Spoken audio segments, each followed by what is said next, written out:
And when we understand that we're not being punished, that we're not at risk of being separated from God or heaven or whatever glory is possible, then our lessons on earth become beneficial to us. We realize that all of it is for us.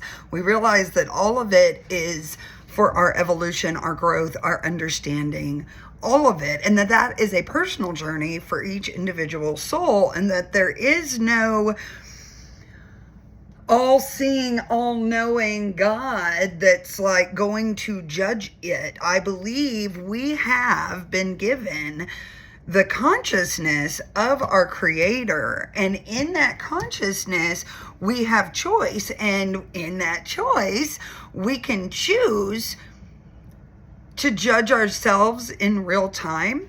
We can establish our own inner code of integrity and honor. We can live according to our own belief system, and that is a natural check on some of our worst behaviors. At the same time, it is through my own screw-ups and my, what I would say were not great choices, that I've learned the most. And so ultimately, were those choices bad or wrong? I am not subject to man's law.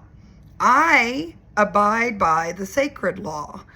What I send out comes back to me threefold, whether that is love and generosity and forgiveness and understanding, or that is wrath and fury and comparison and punishment.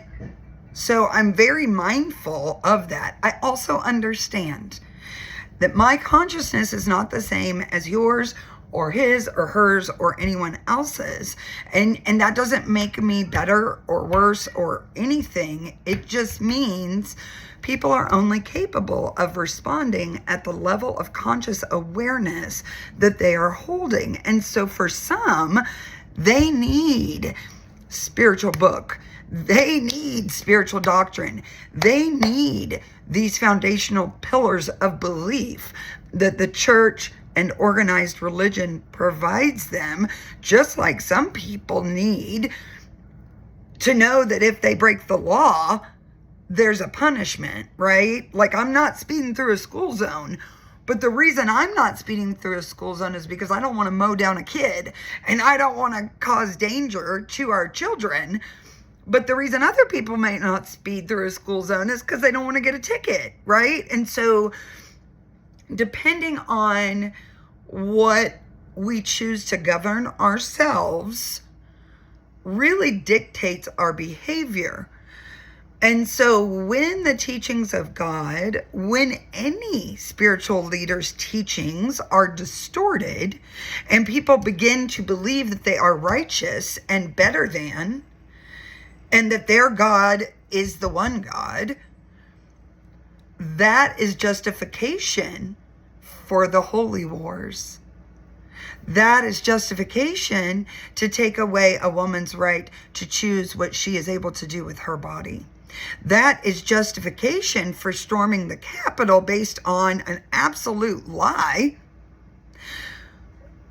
I'm not going to go into that because we can talk about that another day. But what I'm saying is, depending on what people choose to follow as their belief system, that determines the way we function in society. And this is why we have seen Americans leave the churches in droves.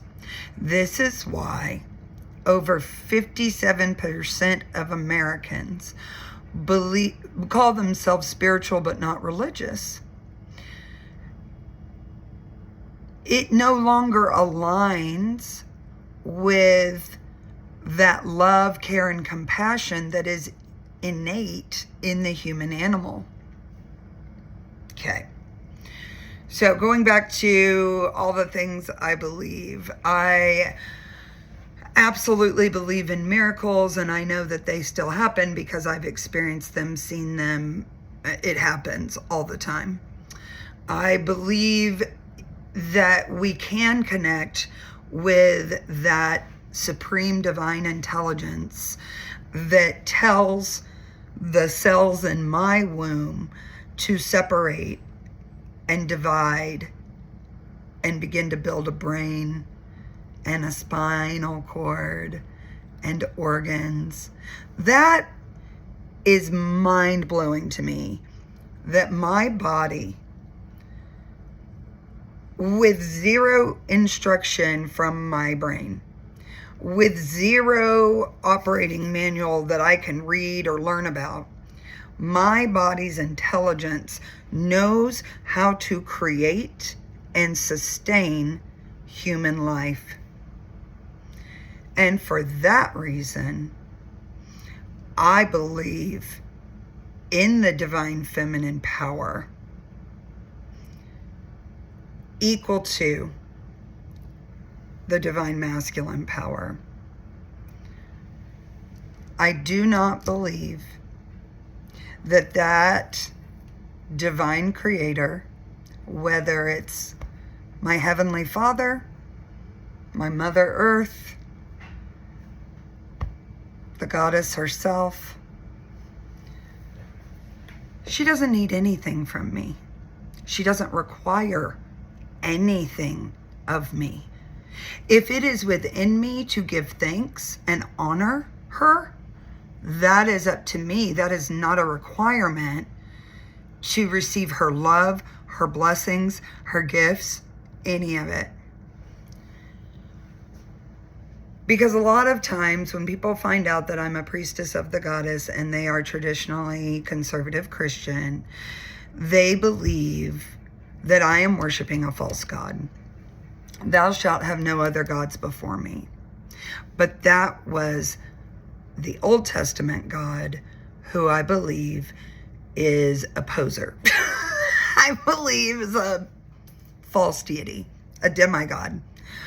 And because I don't believe that God requires us to be or do anything. Our conscience that tells us right from wrong, when we go in the direction that feels wrong to us, that is our conscience speaking to us. And I do believe you reap what you sow. So if you continue down a path where you're harming others, it's going to eat you alive from the inside out. That's not God's punishment. That's the sacred law. That's the natural order of things. If all you're doing is condemning others and hating others and harming others, you will receive condemnation, hatred, punishment from others.